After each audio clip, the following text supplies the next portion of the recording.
I want to start off by saying I love snow so very much. It is ridiculous. Was that?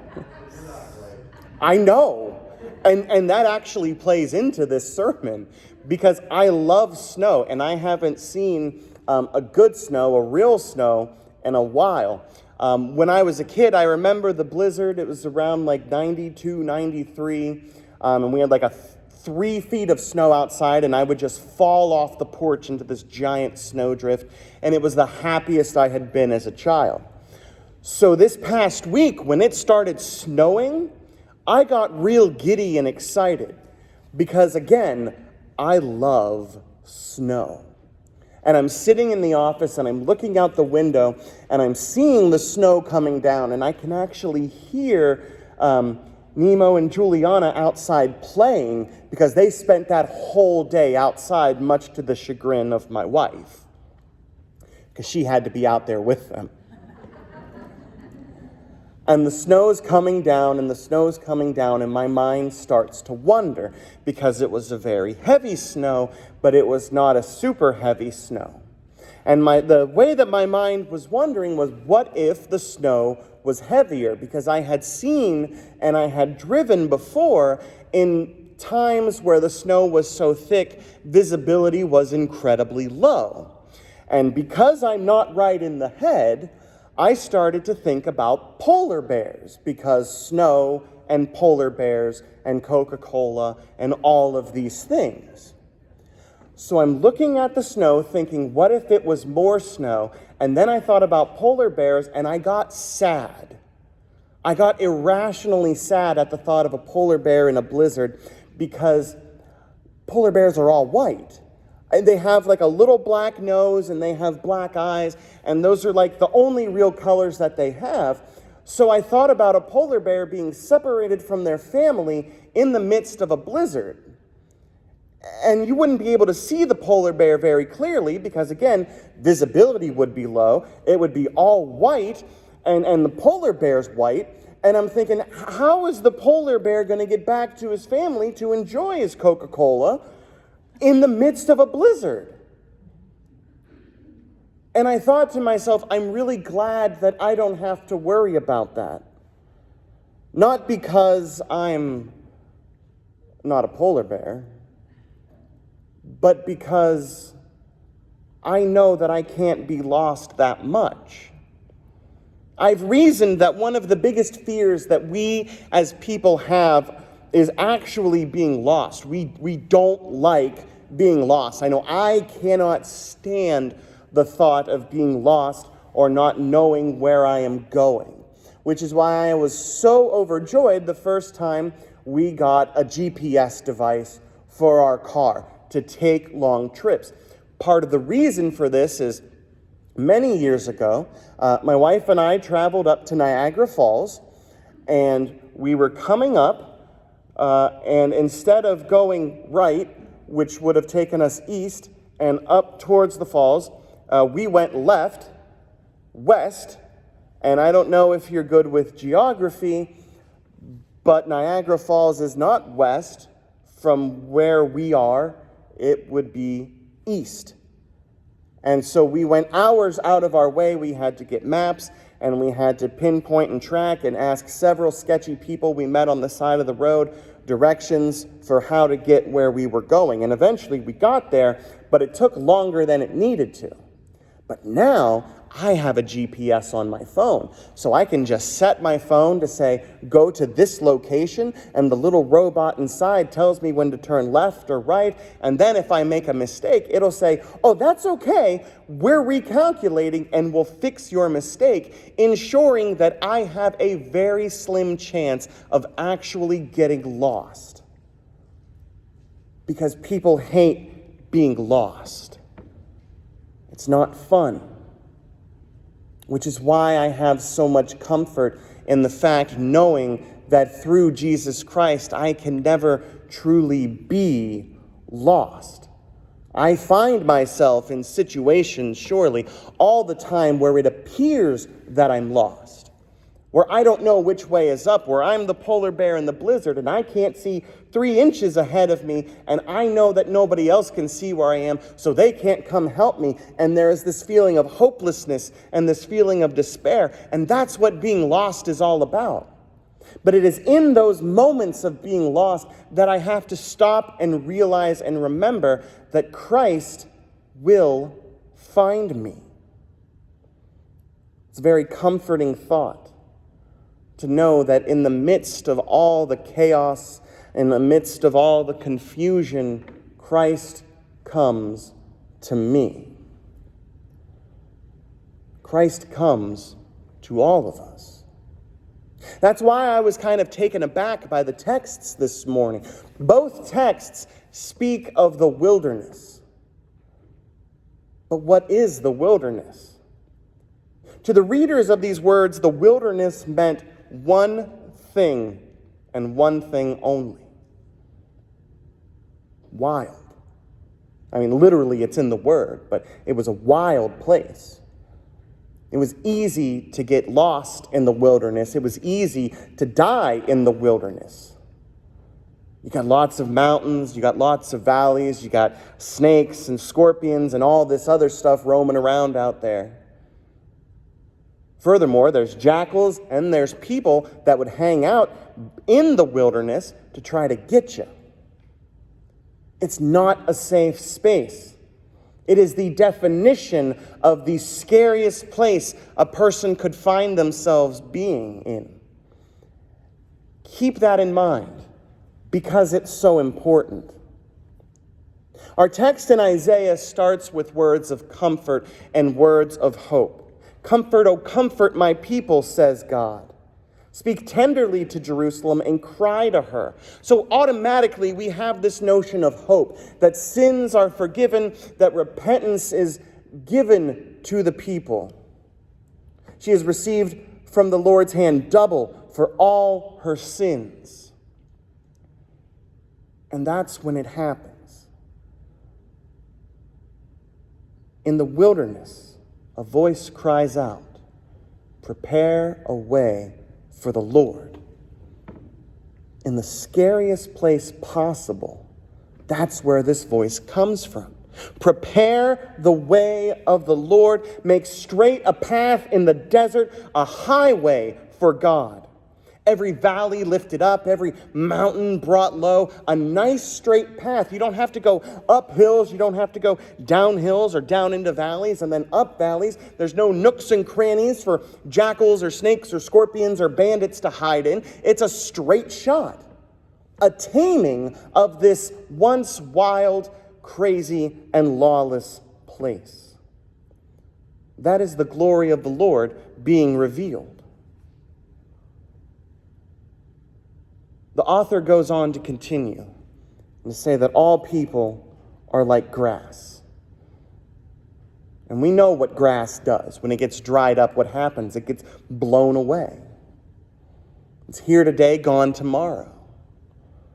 And we are the grass. And that thought terrifies us.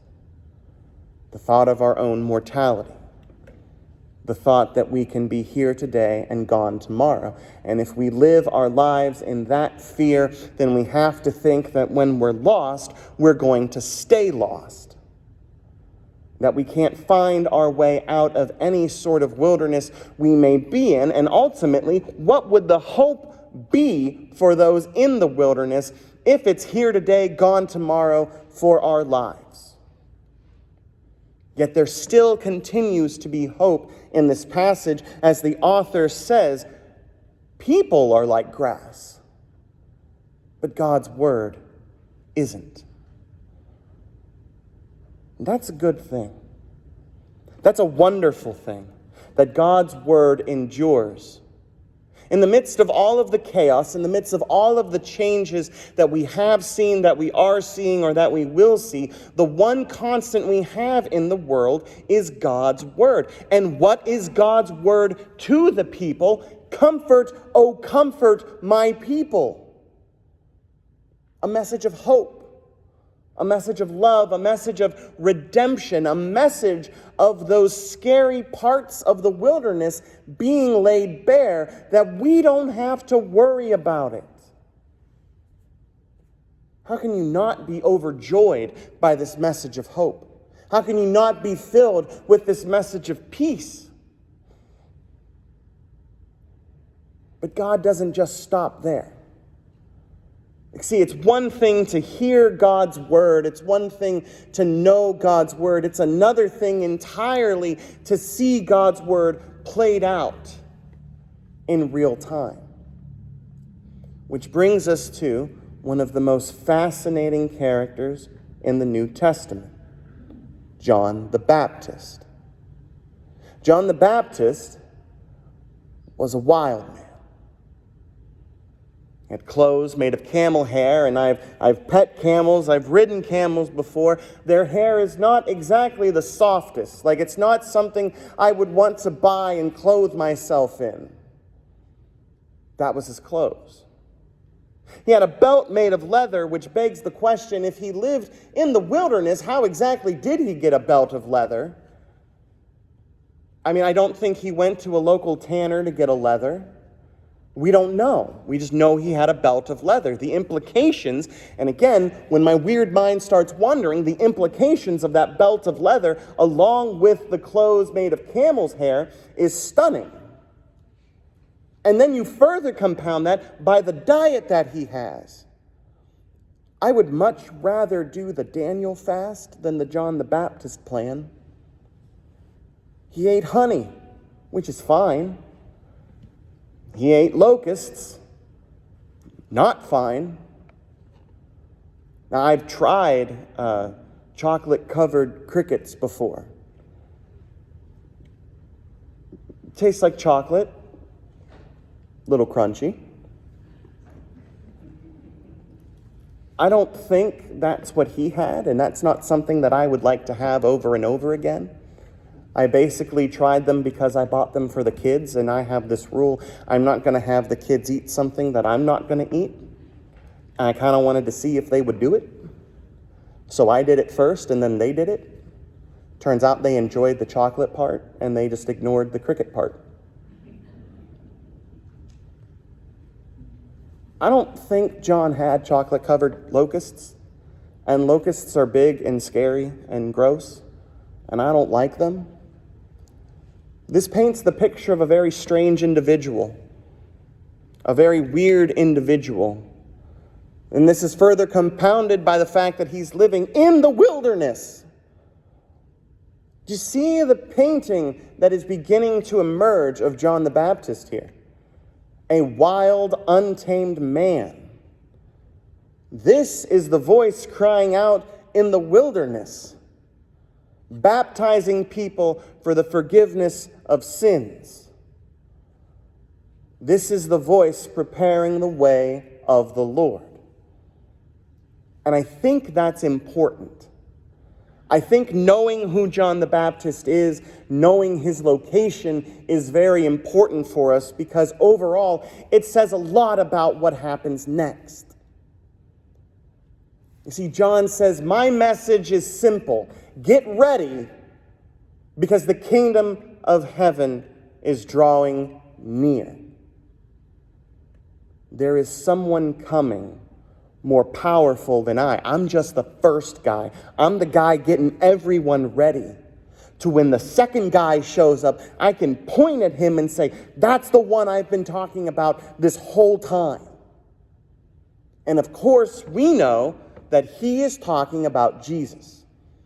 And we know that the author of Isaiah in that moment is talking about John, talking about Jesus. Everything is pointing to the person of Jesus Christ. But the location is important. You see, it's not in the synagogues that this message is being delivered. It's not in the comfortable spaces where people would normally go and congregate. It's not in the lush, pretty pews. It's not in the beautiful sanctuaries. It's in the wilderness by the weirdest dude in the entire New Testament. This is where the message is coming from, and that is important. And the reason it's important is because that's where the people are. We look around and we see the world, and what do we see? We see wildness.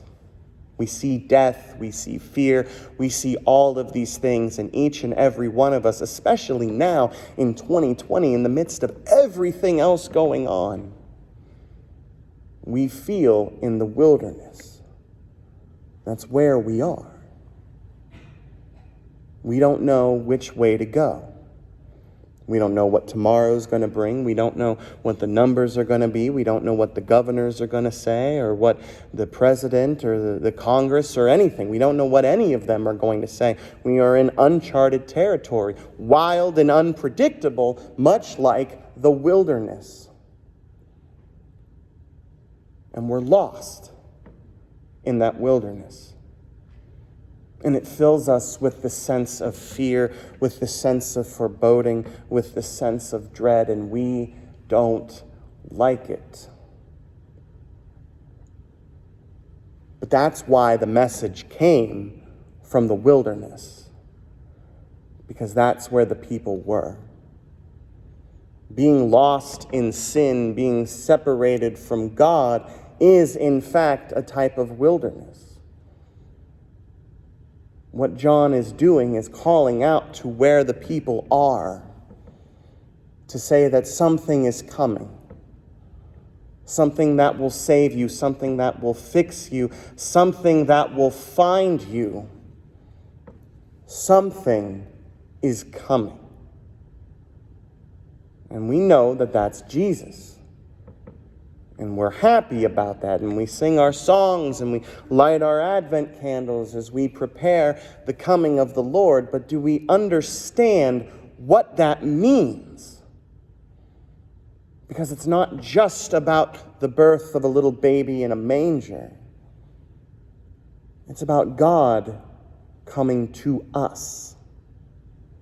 It's about God being where we are. I'm not in the business of speculating too much about eternal destinations such as heaven and hell. I read scripture and then I look at artwork and I determine what heaven and hell might be like, and it's a very tricky thing to do.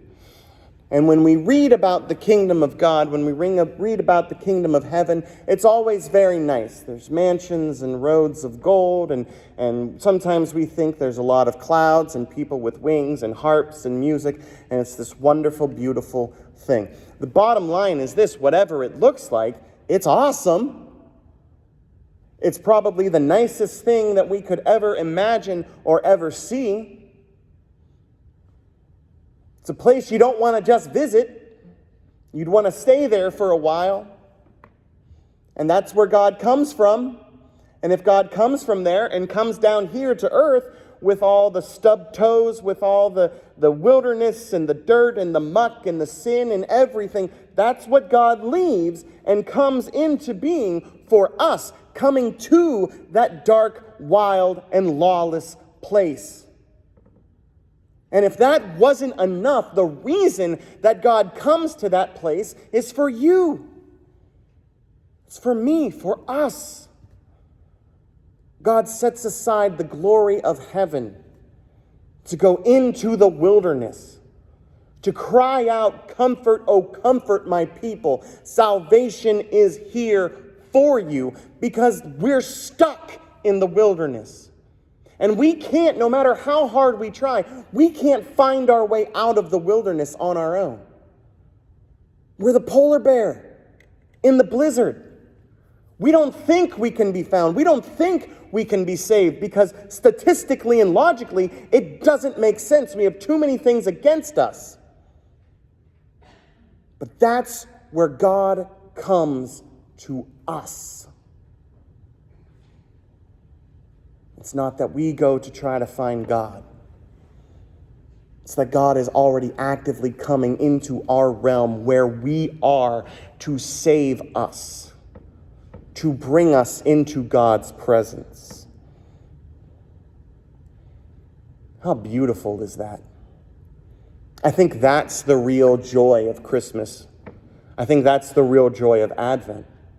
That's why we wait and we celebrate all of this stuff. It's not presents, it's not time with family. It's about the fact that the God of the universe sets aside the best situation and the most power ever to come and be with us in the midst of the sin that we find ourselves in, the wilderness that we find ourselves in.